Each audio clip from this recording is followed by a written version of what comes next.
Hello, everybody, and welcome back to part 2 of What If War for Cybertron and Fall of Cybertron characters were in TF Prime. Now, let's not waste any more time. If you want to see part 1, go check it out, and it's on the channel.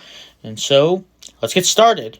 We come back to where we left off with Optimus, explaining to the humans their history.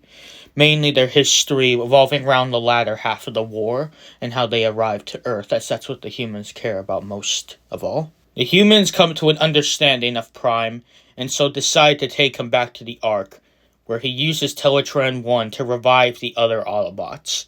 And as for who our Autobots are, they are Bumblebee, Ratchet, Ironhide, Sideswipe, Silverbolt, Air Raid, Slingshot, Skydive, Fireflight, Jazz, Perceptor, Bulkhead, and many car/van Autotroopers, but not too many. They explain more about the Decepticons, but before they can go any further, and before the Autobots can really explore their new environment and figure out what's going on fully, the humans detect an attack on a military base from the Decepticons. Optimus wants to go and roll out to stop him, but the humans stop him, believing that he is too much of a risk to let out, and while they trust him for now, they believe they can take care of the cons themselves. Optimus is against letting them put themselves on the line, but the humans dismiss him, and so not wanting to disrespect the humans' decision, decides not to go and let the humans do this themselves. Soundwave and the Decepticons attack a military base, looking for any trace of energon or technology, given the damages the Nemesis took from their crash. They need to repair it. However, that's when the human military shows up to fight them back. However, the Decepticons decide to take the chance to scan some of the Earthlings' vehicles. Slipstream scans her jet mode. Soundwave scans his military truck mode. And by the way, gets his RID 2015 design because I think that looks a lot better for his Earth mode. And Rumble as a military turret, while the Viacons decide to scan several of the jets and cars that are nearby, getting their vehicle modes as well. The humans try their best, but are ultimately demolished by the Decepticons, costing many lives. Optimus decides to have enough of this, so him and the Autobots escape and head to the battlefield, scanning new forms along the way to better hide themselves.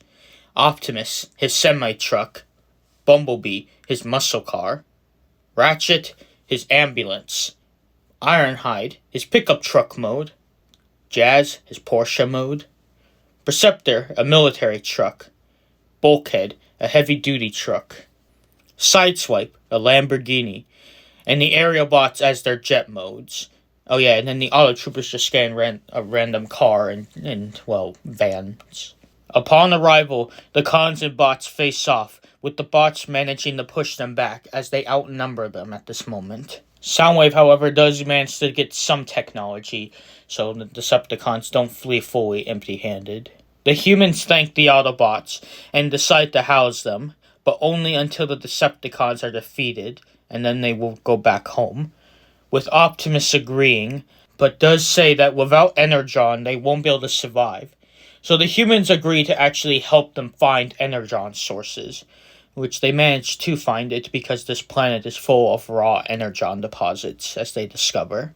The Decepticons return to the Nemesis, with them running very low on resources.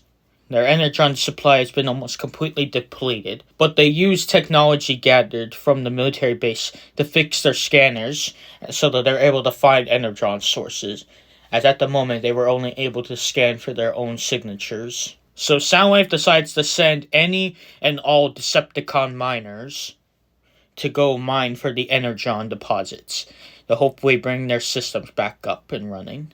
But at that moment, the door opens, and all the Decepticons turn, as Thundercracker and Skywarp return with a newly reactivated Megatron.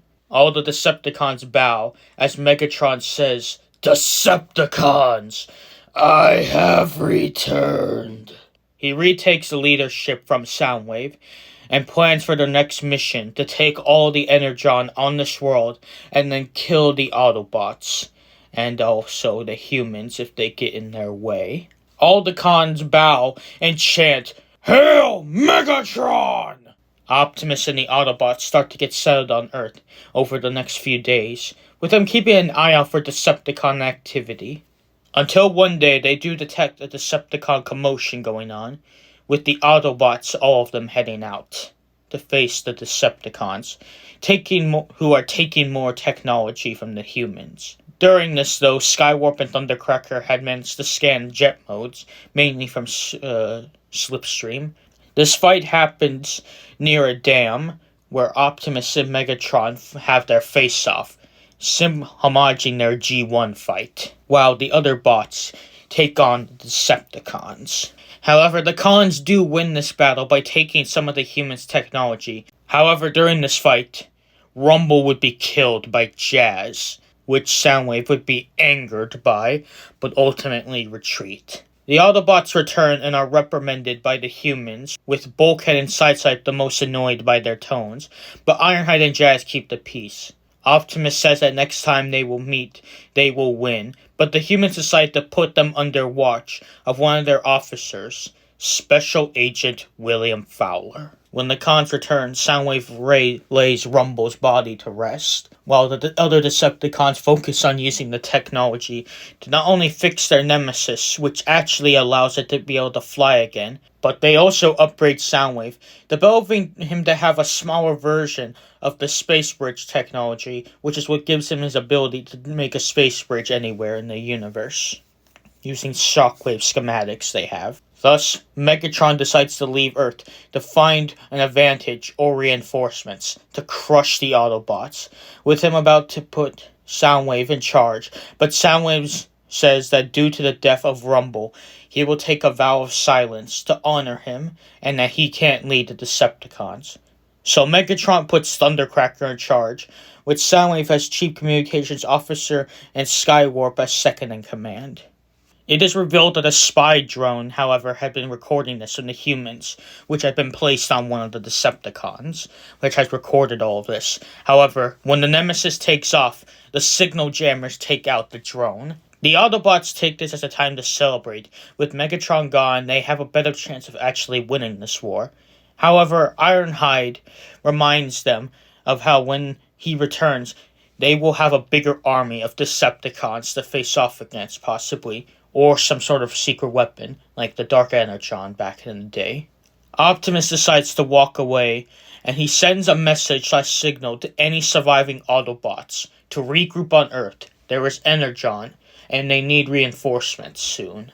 On Cybertron, Cliffjumper has found himself separated from Jetfire's group, who he had been staying with on the surface.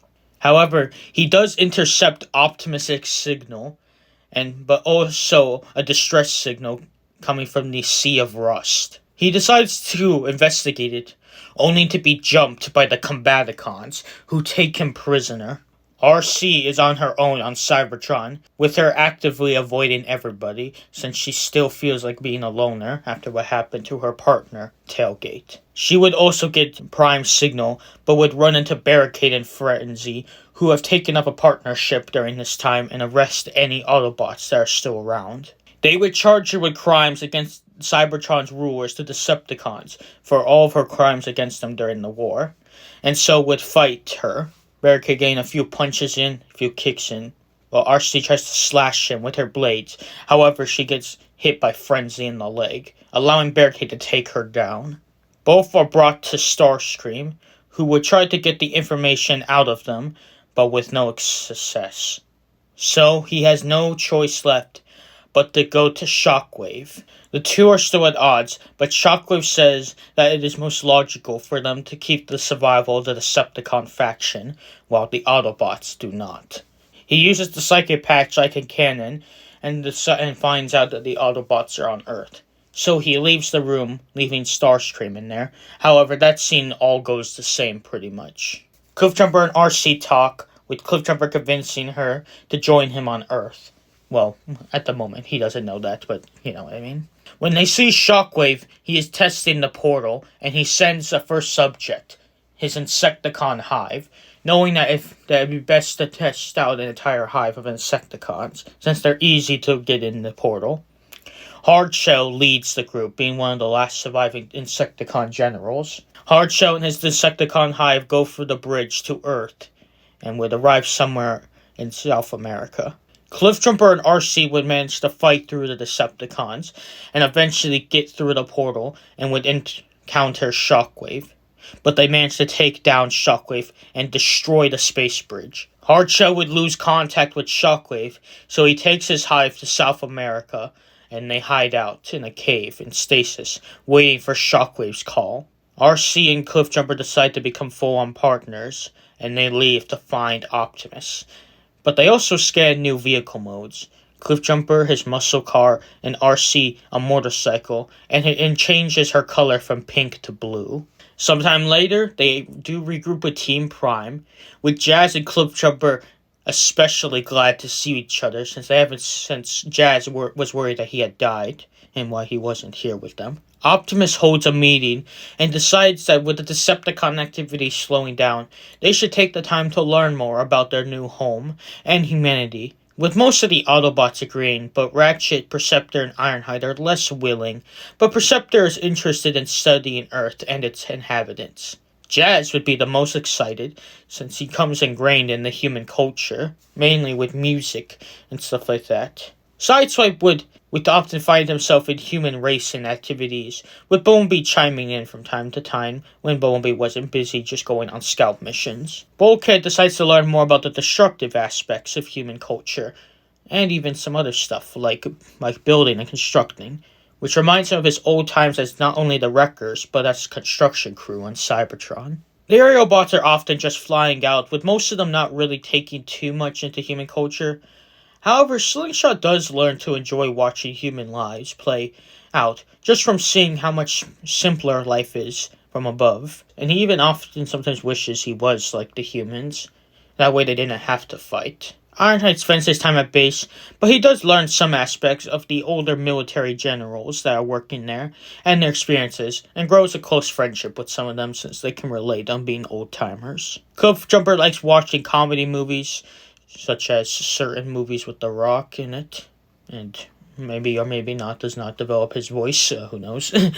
Anyways, but yeah, mostly comedy movies, and he has made him a much more jokative, talkative since then. RC mostly hangs out with Cliffjumper and Jazz, but does learn to talk to more of the others, and does start to build a bond with the rest of the team. Ratchet spends his time at base, with Perceptor studying many aspects of humans, with him getting teased by Ratchet on it. But he says that once they have Cybertron back one day, teaching the new generation of their adventures on Earth will be important.